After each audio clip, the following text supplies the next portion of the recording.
the United States has just launched direct military strikes inside Venezuela. This isn't a drill, and it's not just sanctions anymore. We are seeing reports of explosions at major military installations in Caracas and key port facilities in La Guaira.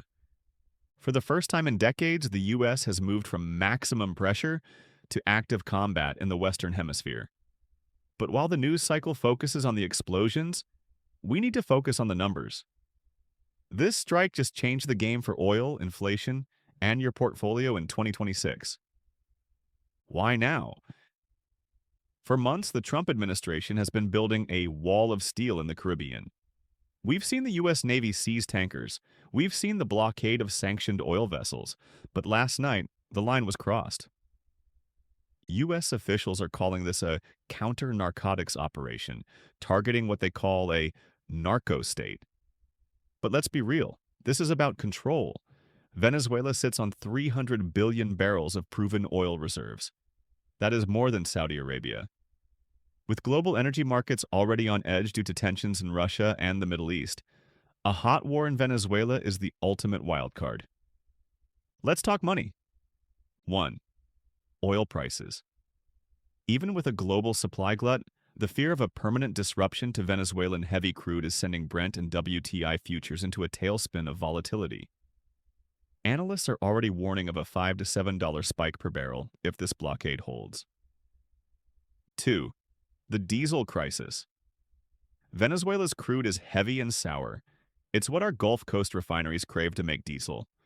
If that supply vanishes, shipping and trucking costs in the U.S. go up. And you know what that means? Inflation. 3. The flight to safety. In times of Latin American instability, we historically see a massive move of capital into U.S. real estate. Keep a close eye on the Miami and New York markets. When Caracas burns, safe haven assets in America usually see a surge in demand. Is this a short-term strike or the beginning of a long-term occupation? Maduro has already declared a national state of emergency, accusing the U.S. of imperial aggression. If this escalates, we aren't just looking at a regional conflict. We're looking at a geopolitical shift that could define the 2026 midterms. If energy prices stay high, the Fed's plan for interest rate cuts might be dead on arrival. We are watching the tickers for XLE and the major defense contractors. This situation is moving fast. I'll be updating the pinned comment as more data on oil shipments and market reactions comes in. What's your move? Are you hedging with energy, or is this a buy the dip moment for the broader market? Let me know in the comments. Hit that subscribe button and turn on notifications. You don't want to miss the next update.